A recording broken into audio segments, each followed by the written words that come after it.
Hello friends, welcome back to Pinak GS. आपका Pinak GS में स्वागत है। और हम डिस्कस करेंगे आज जो शेयर मार्केट और कैपिटल सॉरी जो क्या कहते हैं मनी मार्केट और कैपिटल मार्केट से रिलेटेड जो भी हमारा स्टैटिक पोर्शन रहेगा उसको एक एक करके डिस्कस करने की कोशिश करते हैं। तो हमको ये पता होगा कि जो मार्केट दो तरह से होता है, एक तो मनी मार्केट होता है और एक शेयर मार्केट होता है जिसमें आप शेयरों को बाई करते हैं और क्या करते हैं इसमें शेयरों को सेल करते हैं। लेकिन वहीं दूसरा होता है कि मनी मार्केट जो कि शॉर्ट टर्म के लिए होता है और शेयर मार्केट जो होता है वो लॉन्ग टर्म के लिए होता है। तो दोनों को डिफरेंस क्या है, दोनों में कौन कौन से इंस्ट्रूमेंट है, मतलब कौन कौन से टूल्स हैं जिनके द्वारा अपनी जो ऋण की आवश्यकता है, जो मनी की आवश्यकता है, जो हमको धन की आवश्यकता है, उससे जो निवेशक होते हैं या जो बैंक्स होते हैं या जो एक कॉमर्शियल पेपर जारी करके जो इंडस्ट्रियल यूनिट होती है या सर्टिफिकेट ऑफ डिपॉजिट जारी करके जो बैंक्स होते हैं, तो किस प्रकार से अपनी ऋण की आवश्यकताओं को पूरा करते हैं। तो आइए देखते हैं। सबसे पहले हम बात करते हैं मनी मार्केट की। थी मनी मार्केट की बात कर लेते हैं।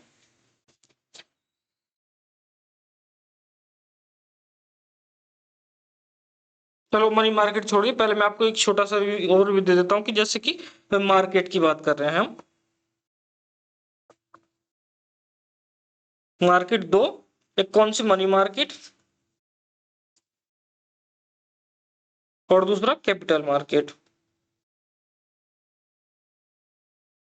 जो मनी मार्केट होता है मित्रों, फ्रेंड्स, स्टूडेंट्स, जो मनी मार्केट होता है, मनी मार्केट होता है शॉर्ट टर्म के लिए,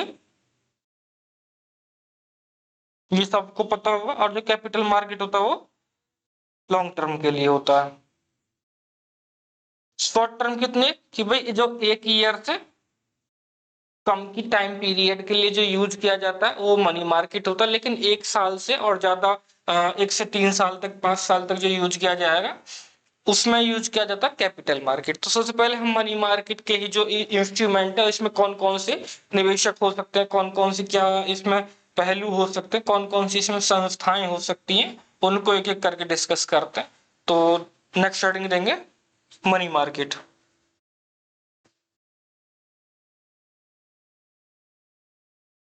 ठीक है। मनी मार्केट में क्या कि मनी मार्केट शॉर्ट टर्म के ऋण लेने और ऋण देने की प्रक्रिया है। ठीक है। इसमें 365 दिनों से कम की अवधि के लिए ऋण दिया जाता है और ऋण को लिया जाता है। ठीक है। और दूसरा क्या है कि नेक्स्ट क्या कि इसमें कोई भी संपत्ति गिरवी रखनी नहीं पड़ती है। जैसे जैसे सप्लाई बढ़ती है, अगर मनी मार्केट में सप्लाई ज्यादा हो जाएगी तो जो प्राइस है, जो प्राइस रहेगा जीसक का या जो बॉन्ड्स बॉन्ड्स तो मतलब बिल्स का, क्योंकि बॉन्ड की अगर हम बात करते हैं तो बॉन्ड जनरली जो स्टूडेंट आता है वो आता है कैपिटल मार्केट में, क्योंकि वो 1 साल से ज्यादा के लिए जारी किया जाता है। अगर जीसेक जारी किया जा रहा है, आपको ये बेसिक डिफरेंस पता होना चाहिए कि जीसेक अगर 1 साल से कम तक के लिए जारी किया जा रहा है तो वो विल के फॉर्म में जारी किया जाएगा। ठीक है। अगर 1 साल से ज्यादा के लिए जारी किया जा रहा है तो उसको हम बॉन्ड कहते हैं। तो अगर जैसे इसमें क्या कि सप्लाई बढ़ेगी, भाई किसी भी चीज की सप्लाई बढ़ जाएगी अगर, तो वहां क्या हो जाएगा, जो प्राइस है, जो यील्ड है, वो क्या हो जाएगी, वो डिक्लाइन हो जाएगी, डिक्रीज हो जाएगी, कम हो जाएगी। भारत में जो मुद्रा बाजार है, जो भारत में मुद्रा बाजार है उसके भागीदारों की अगर हम बात करते हैं तो भारत सरकार की तरफ से आरबीआई किसकी तरफ से काम करती है, भारत सरकार की तरफ से आरबीआई काम करती है। और भारत सरकार की तरफ से जब आरबीआई काम करती है तो और भारत में कार्यरत सभी जितने भी बैंक्स होते हैं including RBI,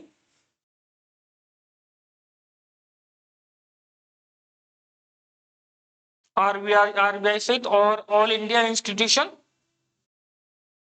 all India finance institution भी इसमें भाग कर लेते हैं। और जो उच्च श्रेणी की इंडस्ट्रियल इकाई होती है, जो यूनिट होती है उच्च श्रेणी की, क्या कि जिनका निवल मूल्य कितना हो चाहिए, नेटवर्थ कितनी हो चाहिए, 4 करोड़ रुपए से कि 4 करोड़ रुपए हो या 4 करोड़ रुपए से ज्यादा हो। और इसमें क्या है कि आम निवेशक भी इसमें पार्टिसिपेट कर सकते हैं। हम तुम भी इसमें क्या कर सकते हैं, पार्टिसिपेट कर सकते हैं कि जिसके पास सरप्लस है वो जिसकी जरूरत है उसको लोन दे सकता है, या अपनी लोन को अपनी लोन जरूरतों को पूरा करने के लिए किसी अन्य जो इसमें भागीदार है उससे ऋण की उपलब्धि कर भी सकता है।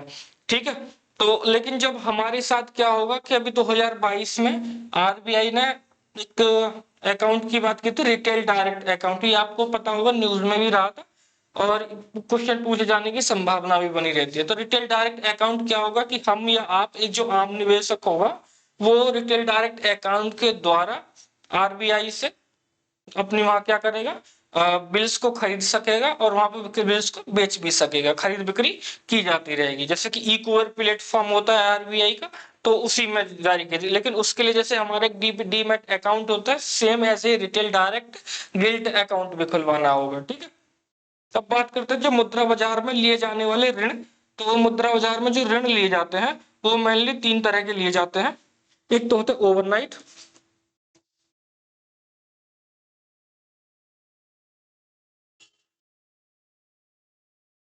ओवरनाइट कॉल मनी की मतलब 0 से 24 घंटे के लिए, या ये कहें कि एक दिन की अवधि के लिए जो ऋण लिया जाता है या ऋण दिया जाता है उसको क्या बोलते हैं, वो आएगा ओवर नाइट कॉल मनी में। उसके बाद आता था शॉर्ट टर्म,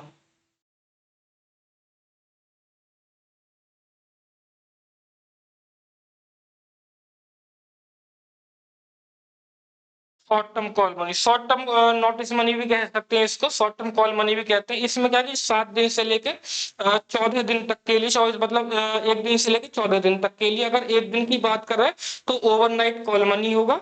और जैसे रेपो ऑपरेशन की बारे में बात की थी, सेम ऐसे ही होता है।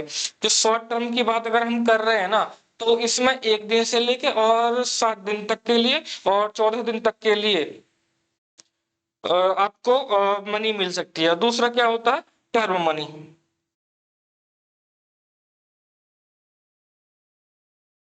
टर्म मनी के अंतर्गत क्या होता है, टर्म मनी के अंतर्गत जो है वो 14 दिन से लेके और 365 दिन तक के लिए, मतलब 364 दिन तक के लिए कह सकते हैं। उसके लिए क्या होता है कि परिपक्वता अवधि इतनी होती है, मैच्योरिटी अवधि इतनी होती है। अब बात करते हैं कि इसके उपकरण कौन कौन से होते हैं। अगर हम बात करते हैं जी सैक, गवर्नमेंट सिक्योरिटी की होते हैं, तो क्योंकि ये 1 साल से कम तक के, 1 साल से कम की मैच्योरिटी टाइम होता है, तो इनको क्या होते हैं, ये एज ए विल फॉर्म में होंगे, ये किस में होंगे, विल के रूप में होंगे, ना कि बॉन्ड के रूप में। नेक्स्ट क्या होगा, certificate of COD, certificate of deposit, ये कौन जारी करते हैं, ये आपको पता होना चाहिए, बैंक्स जारी करके अपनी जो शॉर्ट टर्म की मनी रिक्वायरमेंट होती है उनको पूरा करते हैं। जो नेक्स्ट होंगे वो होंगी कॉमर्शियल पेपर,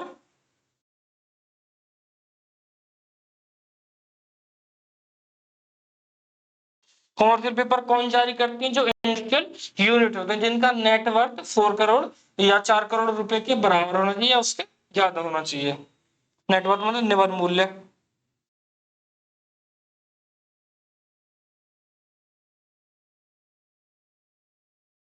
इंडस्ट्रियल यूनिट की बात करते हैं। अब बात करते हैं हम जी टैक की। तो जी तक की बात करने के हम देखते हैं कि सरकार को अपने तत्काल खर्चों को पूरा करने के लिए या उसकी कम अवधि के जो आवश्यकताएं होती है उनको पूरा करने के लिए सरकार के लिए आरबीआई मनी मार्केट से ऋण उपलब्ध करवाती है। ऋण के उद्देश्य से जो बिल हैं उनको सरकारी प्रतिभूतियों को जारी किया जाता है। और ये जो जीसेक रहेंगे ये 90 डेज के रहेंगे और 182 डेज के और 364 डेज के, मतलब कि 365 दिन से ये कम के रहेंगे और ये डिस्काउंट मूल्य पर जारी किए जाते रहे हैं। ठीक है, अब बात करते हैं सर्टिफिकेट ऑफ डिपॉजिट की, सीओडी की। तो इसको मैं इरेज कर देता हूं।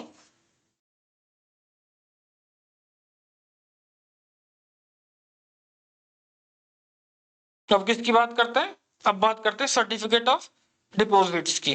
तो जिनको बैंक जारी करते हैं, तो जब बैंकों को अपनी शॉर्ट टर्म जरूरतों की मनी रिक्वायरमेंट को पूरा करने की आवश्यकता होती है तो वो सीओडी जारी करके किसी अन्य बैंक से या किसी अन्य भागीदार से जो कि मनी मार्केट में होता है, जैसे कि आम निवेशक होते हैं, ऑल इंडिया फाइनेंशियल इंस्टीट्यूशन होते हैं, आरबीआई होती है भारत सरकार की तरफ से, तो क्या कर सकता है, अपनी जरूरतों को पूरा कर सकता है।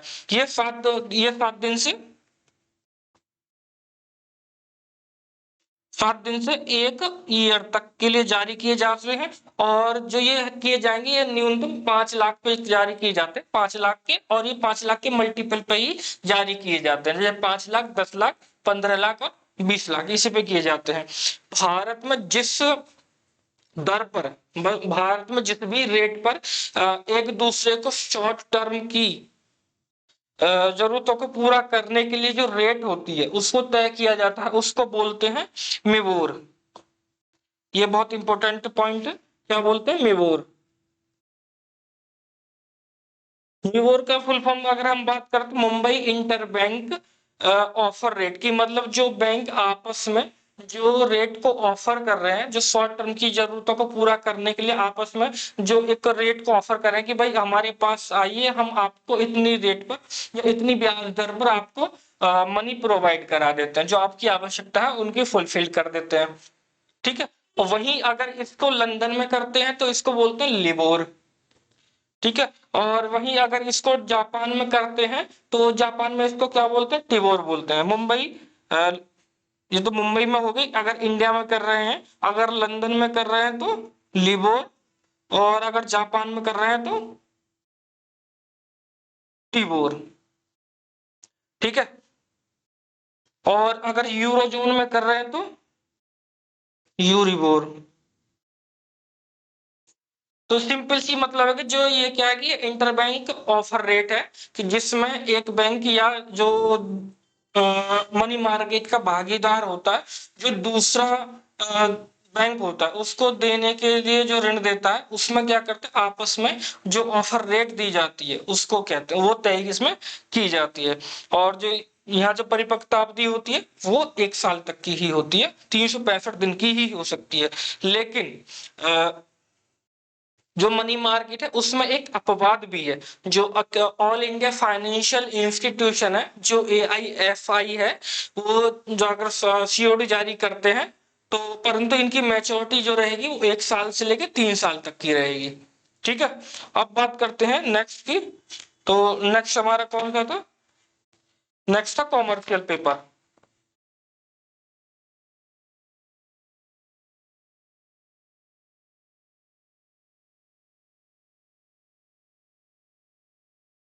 कॉमर्शियल पेपर, आपको पता होगा कॉमर्शियल पेपर 1990 में एक उपकरण के रूप में प्रारंभ किया गया था। और यदि एक उच्च यूनिट, मतलब एक हाई कंपनी जो कहेंगे, ठीक है, जो इंडस्ट्रियल यूनिट रहेगी जिसका निवल मूल्य 4 करोड़ रुपए से ज्यादा का है, अगर वो अपनी जरूरतों को पूरा करता है, पूरा अगर उसको अपनी जरूरतों को पूरा करना है, तो वो क्या काम करेगा, वो कॉमर्शियल पेपर जारी कर देगा, उस कॉमर्शियल पेपर को लेके जाएगा अपने, जो उसमें उसकी बैलेंस शीट रहेगी पूरी, और जाके वो दूसरे आदमी को, मतलब दूसरी यूनिट को या किसी बैंक को दिखा देगा कि डियर आप एक काम करिए, आप हमारा कॉमर्शियल पेपर रखिए और हमको जो हमारी शॉर्ट टर्म मनी है, शॉर्ट टर्म रिक्वायरमेंट मनी है, उसको हमको दे दीजिए।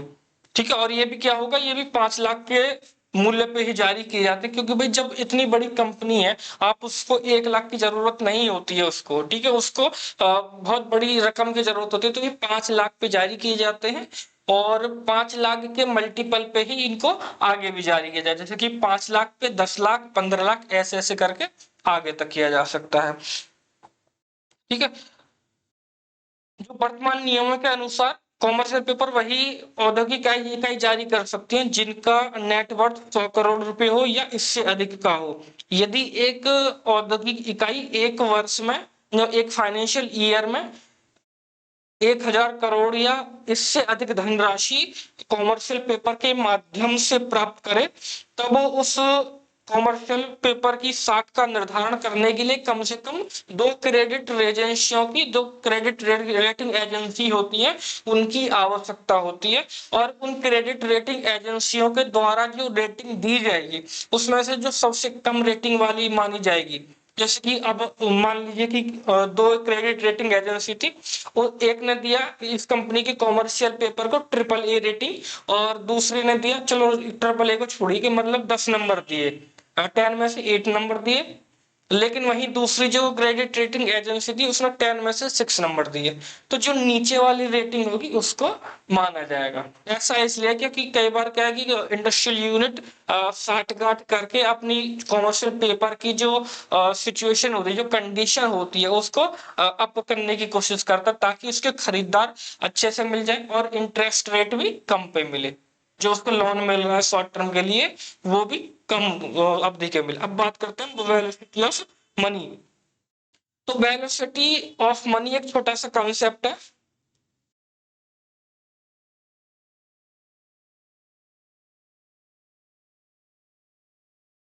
वेलोसिटी ऑफ मनी एक छोटा सा कंसेप्ट है कि मतलब मुद्रा जो करेंसी है वो एक हाथ से दूसरे हाथ में किस वेग पे जाती है, उसी को वेलोसिटी ऑफ मनी कहते हैं। ठीक है, जैसे कि मेरे पास पैसा है, मैंने किसी और को दिया, उसने किसी और पर्सन को दे दिया, उसने किसी और पर्सन को दे दिया, तो क्योंकि यह मुद्रा एक जगह रुक नहीं रही है और ये करेंसी एक जगह रुक नहीं रही है, तो ये क्या कर रही है, ये मूव कर रही है। तो जो मूवमेंट हो रहा है, इसी मूवमेंट को वेलोसिटी ऑफ मनी कहते हैं। ठीक है, अब एक बहुत इंपॉर्टेंट टॉपिक है वो है कैलकुलेशन ऑफ लिक्विडिटी की एक मार्केट में कैलकुलेशन कैसे की जाती है मनी की।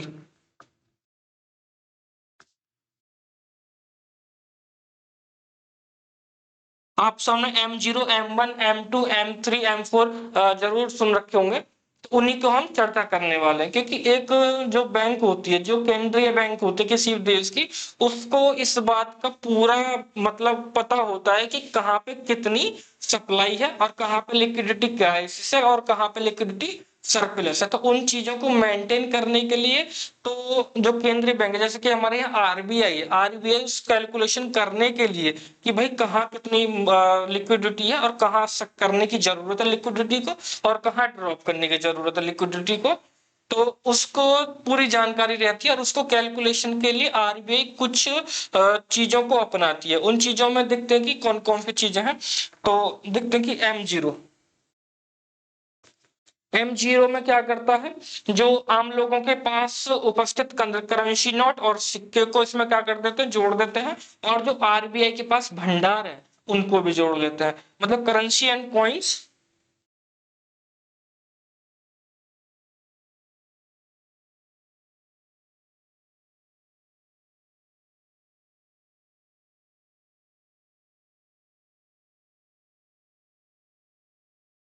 कि पब्लिक के पास कितना है प्लस के आरबीआई के पास कितना रिजर्व है।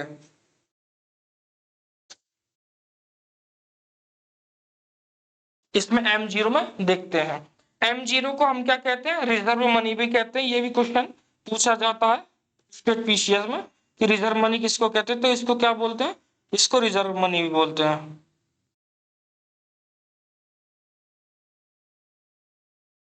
इसी को हम हाई पावर्ड मनी भी बोलते हैं।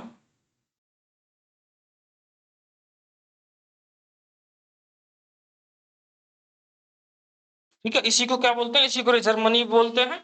और इसी को क्या बोलते हैं, हाई पावर्ड मनी बोलते हैं। और इसी को हम नैरो मनी भी बोलते हैं।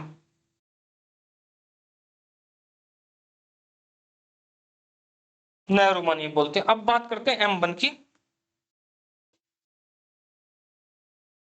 M1 क्या आता है, M1 दिखता है कि M0 प्लस के demand deposits with bank.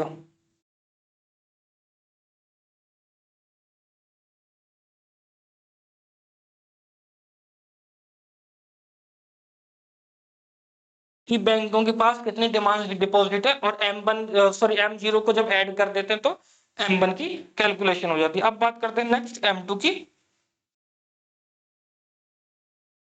M2 क्या होता है कि M1 plus saving deposit with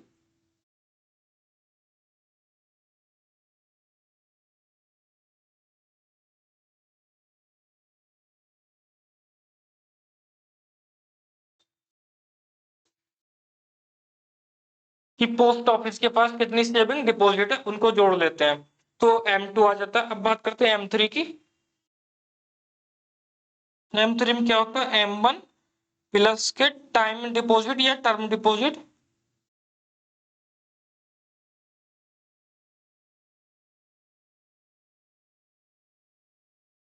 with the banks, ठीक है। और M4 की M3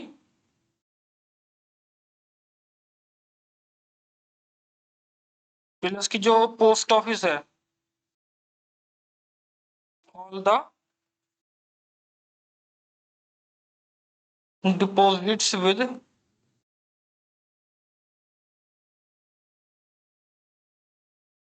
पोस्ट ऑफिस, किस किस को छोड़ के, नेशनल सेविंग सर्टिफिकेट NSC को छोड़ के और KVP को छोड़ के, जो इसमें ऐड होते हैं ये सारे होते हैं। जो M4 होता है ये सबसे कम होता है, सबसे कम तरल होता है, ठीक है।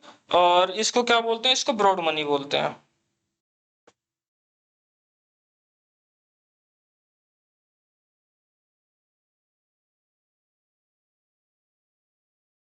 ठीक है। अब नेक्स्ट जो है हमारा, नेक्स्ट है हमारा मनी मल्टीप्लायर।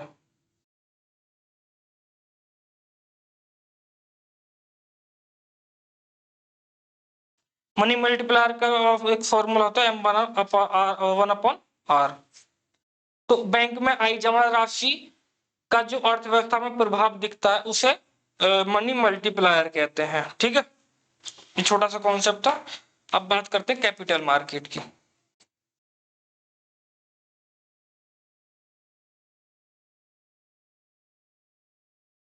तो कैपिटल मार्केट में क्या है कि इसमें एक साल से ज्यादा का जो भी वित्तीय लेन देन हो रहा है, जो भी मनी रिक्वायरमेंट की फुलफिल हो रही है, उसको इसके अंतर्गत रखा जाता है। इसकी जो इसमें वही भागीदार होते हैं जो कि मनी मार्केट में होते हैं, जैसे कि सरकार की तरफ से RBI रहेगा, ऑल इंडिया फाइनेंशियल इंस्टीट्यूशंस रहेंगे, आम निवेशक भी रहेगा इसमें, सारे बैंक्स भी इसमें रहेंगे, ठीक है।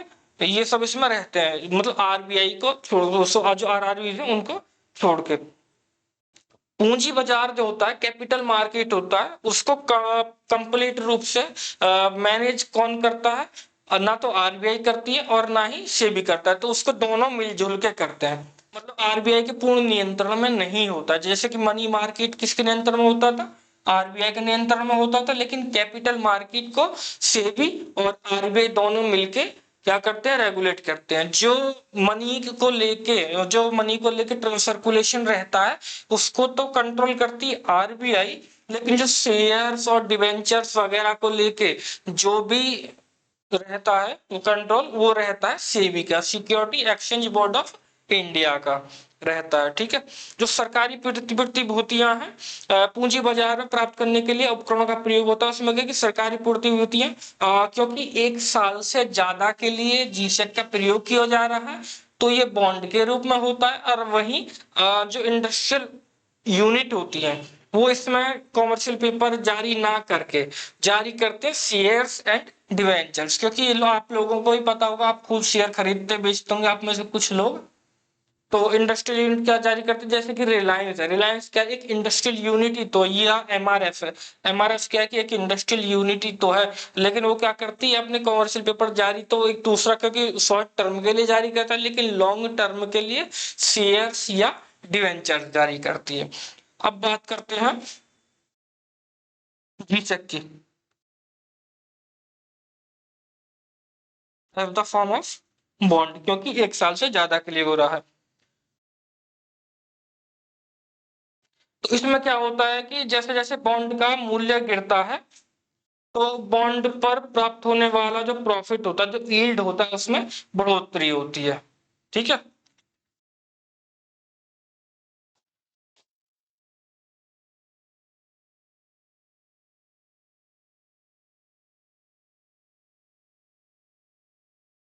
अब बात करते हैं शेयर्स की एंड डिवेंचर की।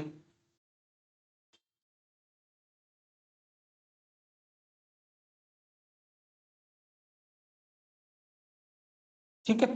मानो कि एक इंडस्ट्रियल यूनिट है और उसको अपनी लॉन्ग टर्म की रिक्वायरमेंट को पूरा करना है, मतलब मनी रिक्वायरमेंट को पूरा करना है, तो वो क्या काम करेगा, वो शेयर्स जारी कर देगा। अगर आपने उन शेयरों को खरीदा है तो आप कहलाएंगे, क्या कहलाएंगे आप, शेयर होल्डर।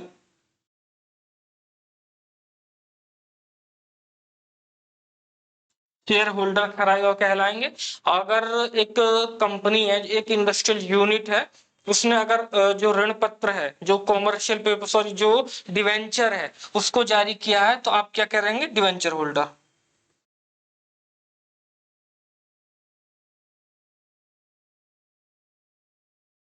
ऋण पत्र धारक कहलाएंगे। अब बात करते हैं स्टॉक एक्सचेंज की। नेक्स्ट कौन सा होगा हमारा topic, stock exchange.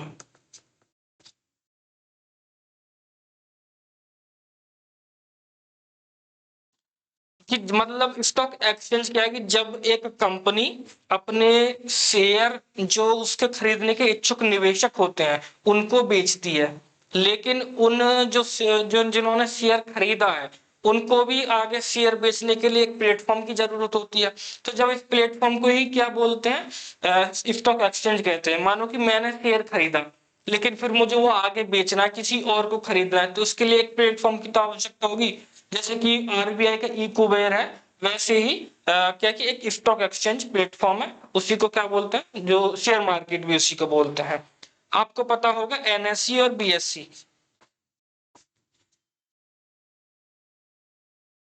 National stock exchange and Bombay stock exchange. तो एनएसए की स्थापना कब हुई थी, 1992 में स्थापना हुई गई थी, और इसने 1994 में अपना कार्य प्रारंभ कर दिया गया था। और मुंबई में इसका जो मुंबई है, जो बॉम्बे है, वहां पे इसका, मुंबई में इसका क्या है कि मुख्यालय स्थापित था। और भारत में फुल्ली कंप्यूटराइज पहली स्टॉक एक्सचेंज है। इससे पहले बम्बई स्टॉक एक्सचेंज भी थी, लेकिन वो फुल्ली कंप्यूटराइज नहीं थी। जो एनएसई है, इसका जो इंडेक्स है वो है निफ्टी 50। ठीक है। अब बात करते हैं बीएससी की। तो बीएससी की स्थापना कब होती है, 1875 में हो जाती है, और एशिया की पहली स्टॉक एक्सचेंज है। कुल बेचे गए और कुल खरीदे गए शेयरों की संख्या के आधार पर भारत की ये सबसे दूसरी बड़ी स्टॉक एक्सचेंज है। तो सबसे बड़ी स्टॉक एक्सचेंज कौन सी है, वो एनएससी है, क्योंकि आजकल एनएससी में ज्यादा खरीद फरोख्त होती है, लेकिन बीएससी में कम होती है। अब बात करते हैं जब सूचीबद्ध कंपनियों की संख्या के आधार पर भारत की सबसे बड़ी स्टॉक एक्सचेंज है। और जो इसका सूचकांक, जो इसका इंडिकेटर या जो इसका इंडेक्स है, वो कौन सा, सेंसेक्स। सेंसेक्स। निफ्टी 50 जो होती है, इसमें टॉप 50 कंपनी को शामिल किया जाता है। और जो सेंसेक्स होता है, इसमें सेंसेक्स में 30 कंपनियों को शामिल किया जाता है। इसमें वही कंपनियां होती हैं जो कि निफ्टी 50 में रहेंगी, क्योंकि जो टॉप कंपनियां रहेंगी वो निफ्टी 50 में भी आएंगी, और वो क्या इसमें आएंगी, सेंसेक्स में भी आएंगी। ठीक है।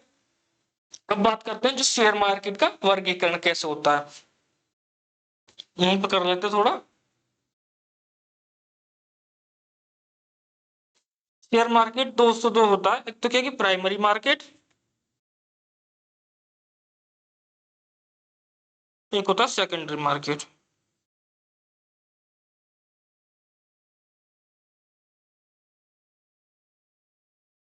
अब बात करते हैं प्राइमरी मार्केट की, क्योंकि दो होता है ना, प्राइमरी मार्केट होता है और सेकेंडरी मार्केट होता है। तो हम बात करते हैं प्राइमरी मार्केट की, कि जब एक कंपनी पहली बार स्टॉक एक्सचेंज पर बिना किसी भूमिका के जो उसके शेयर खरीदने के इच्छुक निवेशक होते हैं उनको सीधे तौर पर शेयर बेचती है। मानो कि मैं एक कंपनी हूं और आप एक शेयर खरीदने के इच्छुक निवेशक है, तो मैं आपको डायरेक्ट बेच दूंगा, तो इसको क्या बोलते हैं, इसको बोलते हैं प्राथमिक बाजार। तो प्राथमिक बाजार में शेयर बेचने के लिए कई उपकरणों का यूज होता है। वो उपकरण कौन कौन से हैं उनको एक बार देख लेते हैं।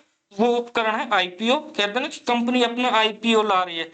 आईपीओ का मतलब होता है इनिशियल पब्लिक ऑफरिंग, कि मतलब जब कंपनी पहली बार अपने शेयर इच्छुक निवेशकों को बेचती है, तो उसे क्या कहते हैं, कंपनी का आईपीओ कहते हैं। इसको कंपनी का आईपीओ कहते हैं। अनुमति प्राप्त करने के प्रदान जो अनुमति दी जाती है, क्योंकि वो रेड कलर का आवेदन होता है, तो उसको क्या बोलते हैं, ड्राफ्ट रेड हियरिंग।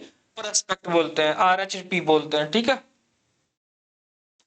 और डीमैट अकाउंट आपको पता ही होगा, डीमैट अकाउंट एक तरह से एक इलेक्ट्रॉनिक अकाउंट होता है जिसमें आपके शेयर्स की खरीदारी और बिक्री की जाती है। जो सेविंग अकाउंट होता है और करंट अकाउंट होता है उसमें आपको पैसा की खरीदारी होती है, लेकिन वहीं और जो डीमैट अकाउंट होता है उस डीमैट अकाउंट में जो शेयर है उनकी खरीद बिक्री होती है। जैसे कि आपने अगर कोई शेयर खरीदा तो वो आपके डीमैट अकाउंट में लिस्टिंग हो जाएगा, मतलब दिखने लगेगा, उसकी एंट्री हो जाएगी। वहीं आपने अगर उसको बेच दिया तो आपके डीमैट अकाउंट से वो निकल जाएगा। इस तरह से डीमैट अकाउंट कार्य करता है, ठीक है। तो आईपीओ की बात कर ली हमने। दूसरा क्या होता है, एफपीओ। एफपीओ को क्या होता है कि जो पहले से ही एक सूचीबद्ध कंपनी यदि यदि अपने पुनः अतिरिक्त शेयरों को बेचना चाहे और उन्हें बेच के पूंजी प्राप्त करना चाहे तो उसको क्या बोलते हैं, उसको एफपीओ बोलते हैं। और इसके बाद एक और आता है राइट इश्यू।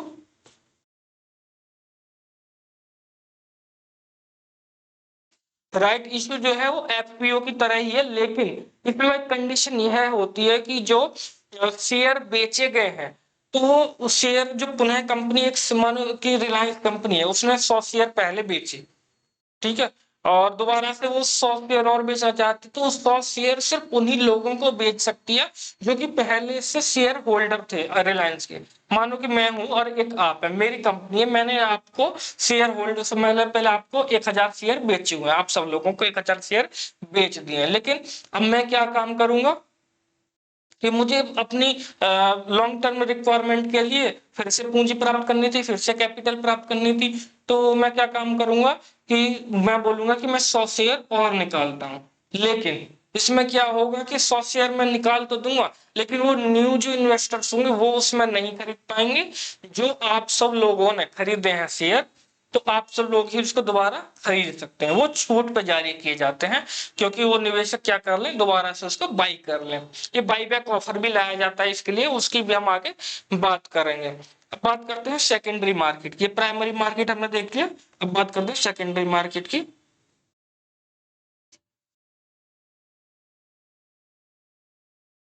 ये क्योंकि मैं बता दूं ये रिवीजन क्लास है तो इसमें मैं ज्यादा डेप्थ में जाऊंगा भी नहीं, ठीक है, तो आपको इसको ऐसे ही पढ़ के निकल जाना है। सेकेंडरी मार्केट क्या होता है कि जब एक कंपनी इच्छुक निवेशकों को सीधे तौर पर अपने शेयर बेचती है और एक तिथि के उपरांत उस कंपनी के शेयरों की खरीद बिक्री एक एक्सचेंज पर आ जाती है, उस स्टॉक एक्सचेंज पर आ जाती है, तो इसे क्या कहते हैं, इसे सेकेंडरी मार्केट कहते हैं। और जो शेयर्स होते हैं उन शेयर को बोलते हैं कि ये फ्री फ्लोट शेयर है, ठीक है। अब इनकी खरीद फरोख्त जारी हो चुकी है स्टॉक एक्सचेंज के ऊपर, ठीक है। अब बात करते हैं, ये तो हो जाता है जो सेकेंडरी मार्केट की बात हो जाती है। अब जो नेक्स्ट रहेगा हमारा वो देख लिया कि जो शेयर मार्केट से रिलेटेड कुछ शब्दावलियां चर्चा में रही हैं और चर्चा में रहती ही है, क्योंकि शेयर मार्केट आज के समय में बहुत ऊपर चला गया है और आजकल तो एक और ट्रेंड देखने को मिल रहा है, क्योंकि कुछ लोग आते हैं सुबह 9:15 बजे जब मार्केट ओपन होता है और 9:15 बजे आने के बाद दिखाते हैं कि 2 लाख का मैंने प्रॉफिट बुक किया है, हालांकि उससे पहले वो 20 लाख का नेगेटिव प्रॉफिट बुक कर चुका, नेगेटिव लॉस हो चुका होता है, लेकिन उसको नहीं दिखाता है। तो क्या होता है कि हम ट्विटर पे देखते हैं कि भाई आज कॉल चलेगा कि पुट चलेगी, तो हम क्या काम करते हैं, पुट खरीद लेते हैं, लेकिन क्या होता है उसमें हमारा लॉस हो जाता है। मार्केट खुली 9:15 बजे, हमने 9:15 बजे पुट बाई की और हुआ क्या, थोड़ी देर बाद हम देख रहे हैं कि हमने 5,000 रुपये लगाए थे और 5,000 के लॉस हो गया, 6,000 लॉस हो गया, 4,000 लॉस हो गया, ठीक है।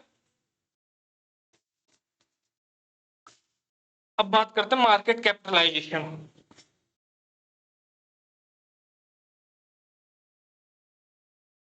मार्केट कैपिटलाइजेशन तो आप सुनते होंगे कि इस कंपनी की मार्केट कैपिटलाइजेशन कितनी है, जो बाजार का पूंजीकरण, बाजारी पूंजीकरण कितना है। या टाटा की सुनते होंगे कि टाटा का आजकल मार्केट कैप अच्छा खासा हो रहा है। या आप सुनते होंगे कि जो एमआरएफ है तो एमआरएफ का मार्केट कैप बहुत अच्छा है, क्योंकि आप पता होगा कि आपको पता होगा या नहीं पता होगा, लेकिन आप देखिएगा देख के कि एमआरएफ का जो शेयर की वैल्यू है, एक शेयर की वैल्यू वो 1,10,000 के पार चली गई है। 1,20,000 भी हो सकती है, क्योंकि मैंने तो कुछ समय पहले ही चेक किया था, तो 1,00,000 से ऊपर चली गई। ठीक है, 1,10,000 से ऊपर चली गई है। तो मार्केट कैपिटलाइजेशन कैसे निकालते हैं? मार्केट कैपिटलाइजेशन में देखते हैं कि भाई टोटल शेयर कितने हैं, कि टोटल शेयर कितने हैं और एक शेयर की वैल्यू कितनी है। प्राइस कह सकते हैं, वैल्यू कह सकते हैं।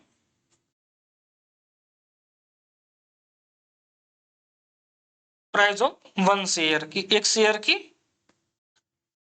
प्राइस कितनी है। ऐसे मार्केट कैप निकालते हैं। अब बात करते हैं ब्लू चिप कंपनियों की।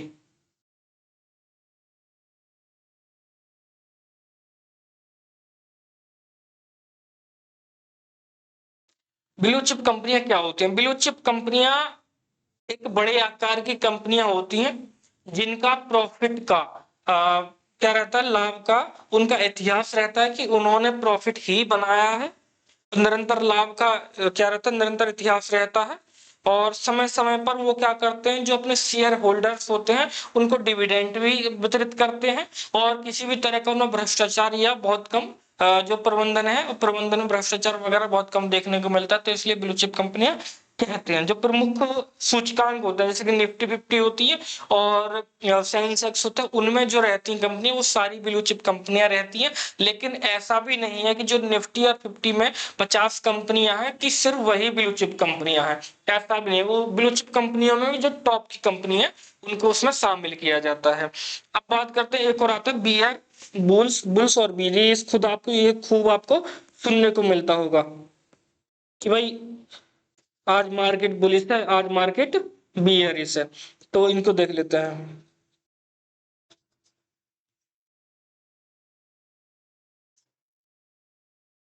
बुल्स क्या होता है, वो सींग होते हैं, जैसे बुल्स में सींग होते हैं ना, सांड जो होता है उसमें सींग होते हैं, वो क्या करता है ऊपर मार्केट को ढकेलने की कोशिश करता है। तो और जो बुल्स बियर होते हैं वो क्या करता है, सुस्त होता है, नीचे झुका टाइप का होता है, तो मार्केट को नीचे लाने की बात करते हैं। जो तेजड़िया और मंदरिया बोलते हैं, बुल्स को बोलते हैं तेजड़िया और बियर्स को बोलते हैं मंदरिया।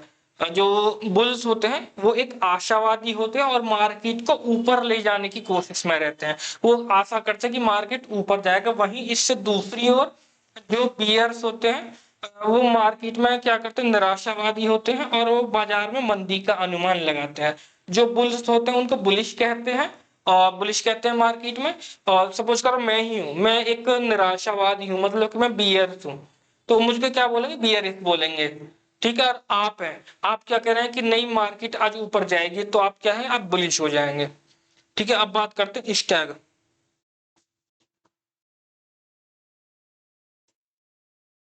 ये छोटी छोटी टर्मिनोलॉजी है, ये आपको पता होनी चाहिए क्योंकि क्वेश्चन पूछा जा चुका है बीटा वैल्यू से भी। 2023 में ही क्वेश्चन पूछा गया बीटा वैल्यू से। ठीक है, स्टैग क्या है? इसका क्या कि अल्पकालीन निवेशक होते हैं और इनका एकमात्र उद्देश्य होता है कि ये प्रॉफिट बुक करें और प्रॉफिट बुक करते ही बाहर निकल जाए। मतलब ये क्या करते हैं, इंट्राडे का काम करते हैं। ये अभी खरीदेंगे और अभी 5 मिनट में बेच भी देंगे। ठीक है, अब देखते हैं इनसाइडर ट्रेडिंग। इनसाइडर ट्रेडिंग क्या होती है?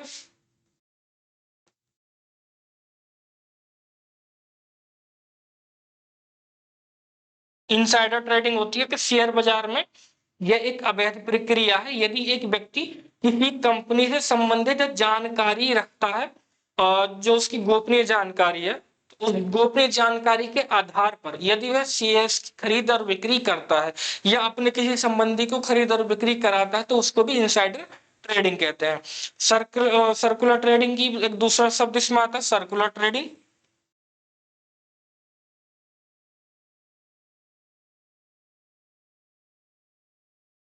सर्कुलर ट्रेडिंग में क्या है कि ये भी शेयर बाजार में एक अवैध कारोबार है। इसके अंतर्गत कुछ निवेशक जो कि एक दूसरे से परिचित होते हैं, किसी कंपनी की शेयर्स में आपस में जानकारी को साझा करके खरीद बिक्री करते हैं। मान लीजिए मैं एक कंपनी ए से संबंधित हूँ और कोई जैसे कि आप कंपनी बी से संबंधित है, तो आप क्या काम करेंगे कि भाई हम दोनों आपस में जो जानकारी है, जो गोपनीय जानकारी है, उसको क्या करते हैं, शेयर कर लेते हैं। और उस शेयर के आधार पर हम क्या करेंगे, जो मार्केट में शेयर्स की खरीद बिक्री कर लेंगे। ठीक है, उसको साझा कर लेंगे और शेयर्स को खरीद बिक्री कर लेंगे। ठीक है, अब आता आईपीओ फाइनेंसिंग।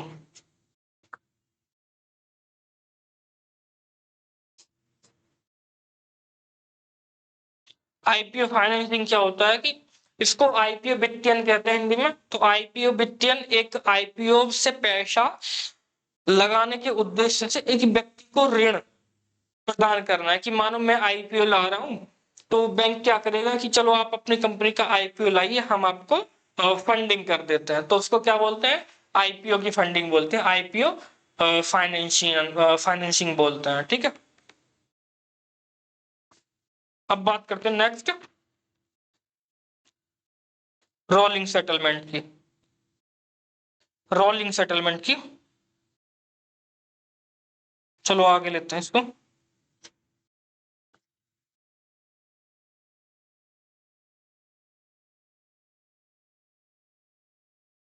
आपको पता होगा कि पहले T+2 सेटलमेंट होता था। T+2 सेटलमेंट होता था कि मतलब जो आप आपने आज शेयर खरीदे बिक्री करें, तो वो आपके अकाउंट में पैसा जो उसका 3 दिन बाद आएगा। लेकिन भ्रष्टाचार के चलते और गबन वगैरह के चलते इसको आरबीआई ने T+1 की बात की, T+1 सेटलमेंट की बात की। और आपको पता होगा कि अभी जो ये फाइनेंशियल ईयर लगा है 1 अप्रैल से, तो इसमें तो आरबीआई ने, सॉरी एसबीआई ने, सेबी ने कहा है कि वो क्या करने जा रहा है, T+0 सेटलमेंट करने जा रहे हैं। कि आपने आज शेयर्स की खरीद बिक्री की और आप आज ही उस शेयर को खरीद बिक्री करने के बाद आपके पैसा आपके अकाउंट में आज ही आ जाएगा। ठीक है, अब बात करते हैं बीटा वैल्यू, जो कि क्वेश्चन पूछा जा चुका है यहां से कि बीटा वैल्यू क्या होती है। ये 2023 में यूपीएससी का क्वेश्चन पूछा जा चुका है, क्योंकि आजकल यूपीएससी क्या पूछ रही है, पॉइंट जो इंपोर्टेंट रहते हैं उन्हीं को पूछ रही है। तो बीटा वैल्यू किसी कंपनी के शेयर्स में उतार चढ़ाव की तीव्रता को दर्शाता है। जैसे कि अभी कोई कंपनी है, उसका 100 शेयर 10 रुपए का चल रहा है, लेकिन उसमें क्या होगी, बढ़ोतरी हुई और वो क्या हो गया, 12 रुपए का हो गया। फिर उसमें कमी हुई, वो कितने का हो गया, 9 रुपए का हो गया।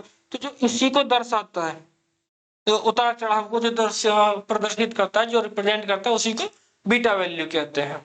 ठीक है,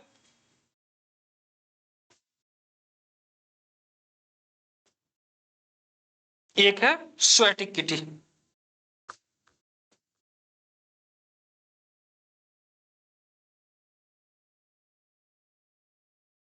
स्वेट इक्विटी क्या है कि एक कंपनी का संस्थापक जब कंपनी में पैसे लगाता है, तो पैसे लगाने के साथ वो उसको आगे बढ़ाने के लिए मेहनत करता है, अपना जो उसका अनुभव होता है उसको उसमें लगाता है, और उस कंपनी की जो प्रॉफिटेबिलिटी होती है, जो लाभप्रदता होती है, उसको बढ़ाते हुए कंपनी का आकार को बढ़ाने की कोशिश करता है। यही सब करते हैं।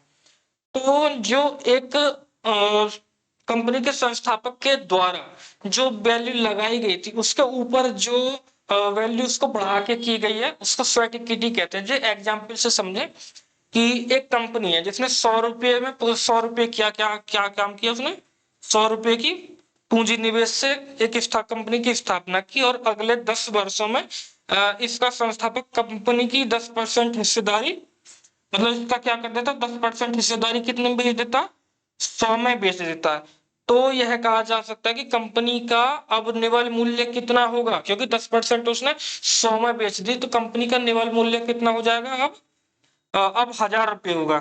ठीक है, क्योंकि ये तो भी सीधा सीधा समझ में आ रहा है ना आपको, कितना हो जाएगा, 1000 रुपये हो जाएगा। तो जो इसमें 900 रुपये है ना, जो दोनों में डिफरेंट है, इसी को क्या बोलते हैं, इसी को स्वेट इक्विटी कहते हैं। ठीक है,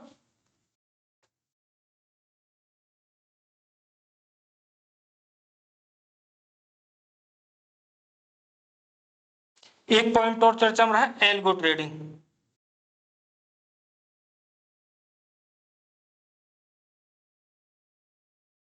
एल्गो ट्रेडिंग का मतलब क्या है कि एल्गो ट्रेडिंग का मतलब है कि जो शेयर बाजार में हम शेयरों की खरीद और बिक्री एक कंप्यूटराइज्ड प्रोग्रामिंग ऐप वगैरह की मदद से करते हैं, तो उसको एल्गो ट्रेडिंग कहते हैं।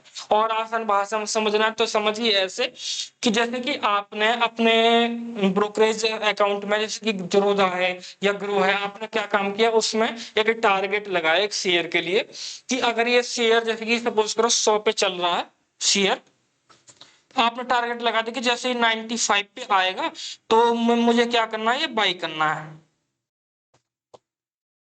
अगर वो एक सेकंड के लिए भी 95 तक आता है तो आपका शेयर क्या हो जाएगा, बाई हो जाएगा। ऐसे ही इसका वाइस वर्सा, अगर मुझे बेचना है 105 रुपए में तो 105 रुपए का मैं टारगेट इसमें लगा दूंगा, और 105 रुपए को जैसे ही वो टच करेगा, वो एक सेकंड के लिए जैसे ही टच करेगा तुरंत वो आपका बिच जाएगा वहां पे।